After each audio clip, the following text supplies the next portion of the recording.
ఆ రోజుల్లో ఒకటే మాట, ఆంధ్రులు ఆరంభ సూరులు, అన్నీ ఉడత ఊపులే.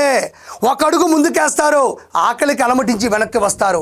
అన్నీ ఉడత ఊపులే, ఏదో చిన్న జలక్కిస్తారు, జగత్తు కోసం జనం కోసం ఏమీ చేయరు అనేటువంటి పద్ధతి వచ్చింది.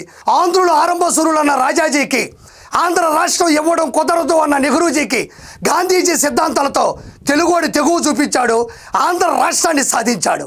ఆ రోజు పొట్టి శ్రీరాములు గారు గట్టిగా అనుకున్నారు, ఏదైతేనేం నా తెలుగు వారి కోసం నేను తెగిస్తా, ఈ చరిత్రను ఇంతటితో ముగిస్తా, ఎంతకైనా సహిస్తా, నా ఆత్మ బలిదానమే, నా మరణమే దీనికి కారణం కావాలి అని ఆ రోజు కంకణం కట్టుకొని మద్రాసు పట్టణంలో ఉండేటువంటి బులుచు సాంబమూర్తి గారి మైలాపూర్లో ఉండేటువంటి ఇంటి దగ్గర కూర్చున్నాడు.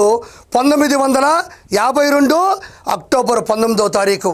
అది చరిత్రకు నాంది పలికినటువంటి రోజు, మరుపురాని క్షణం ఆయన లక్షణం. అక్కడ మొదలుపెట్టినటువంటి అమరజీవి పొట్టి శ్రీరాములు గారు వెనక్కి తిరిగి చూసుకోకుండా ఆయన యొక్క దీక్షని ఆయన చనిపోయేంత వరకు కూడా ముందుకు తీసుకెళ్లారు.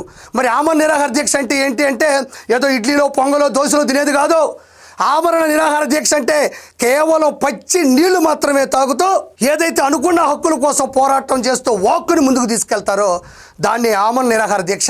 ఆయన కేవలం 58 రోజుల్లో ఆయన భుజించింది, ఆయన సేవించింది, ఆయన తాగింది కేవలం మంచినీళ్ళు, పాండీ బజార్లో దొరికే చిన్న నిమ్మకాయల యొక్క ద్రవం తప్ప, ఒంటికి ఒండ్రు మట్టి తప్ప, ఒక్క ఆశయం ఆయన ఉన్న బలం ఒక్కటే, నేను సాధిస్తాను, దీని ఇంతటితో ముగిస్తాను, లేదంటే నేను చస్తాను అని వెళ్ళినటువంటి తీరు ఆ రోజుల్లో ఘన చరిత్రకు కూడా దారితీసింది.